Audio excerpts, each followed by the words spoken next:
उम्र के बंधनों से परे एक अनोखी लव स्टोरी। 75 के बाबूराव और 70 की अनुसूया। महाराष्ट्र में कोल्हापुर जिले के घोसरवाड गांव में 75 साल के बाबूराव पाटिल और 70 साल की अनुसूया शिंदे ने शादी करने का फैसला किया है। दोनों कोल्हापुर के जानकी वृद्धाश्रम में रहते हैं, जो पिछले 17 सालों से चल रहा है। मूल रूप से पुणे की रहने वाली अनुसूया शिंदे सबसे पहले अपने पति श्रीरंग शिंदे के साथ जानकी वृद्धाश्रम आई थीं। दोनों ने निजी कारणों से 5 साल पहले अपना घर छोड़ दिया था। वृद्धाश्रम में रहते हुए दोनों ने एक दूसरे का साथ दिया। हालांकि 4 महीने पहले अनुसूया के पति का निधन हो गया, जिसके बाद वे अकेली हो गईं। ऐसा ही कुछ हाल बाबूराव का था।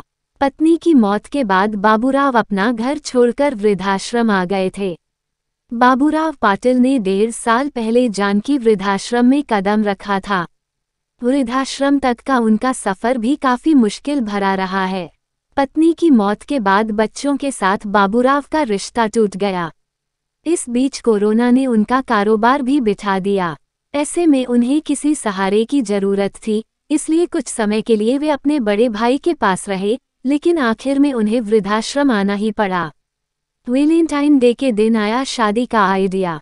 4 महीने पहले पत्नी की मौत के बाद अनुसूया अकेला महसूस कर रही थीं। और ऐसा ही हाल बाबूराव पाटिल का भी था। 14 फरवरी यानी वैलेंटाइन डे के दिन वृद्धाश्रम के जरिए एक कॉलेज में कार्यक्रम किया गया। वहां का माहौल देखकर बाबूराव पाटिल ने दोबारा शादी करने की सोची।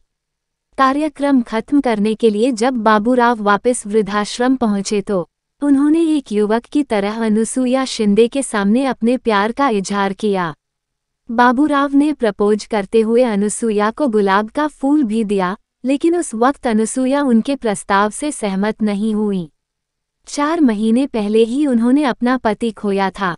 वे अभी भी उस दुख से बाहर नहीं आई थीं, लेकिन उन्होंने बाबूराव से सोचने के लिए कुछ समय मांगा।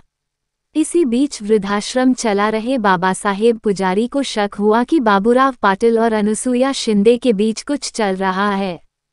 तब पुजारी ने अनुसूया शिंदे से पूछा कि क्या वे बाबूराव पाटिल से शादी करने जा रही हैं।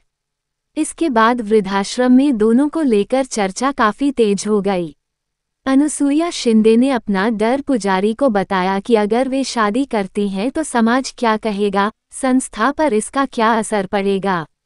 इस डर के चलते अनुसूया शिंदे ने फिलहाल कोई फैसला नहीं किया। आखिर में पुजारी ने दोनों को विश्वास में लिया और उनकी शादी करवाने के लिए बीच में आए।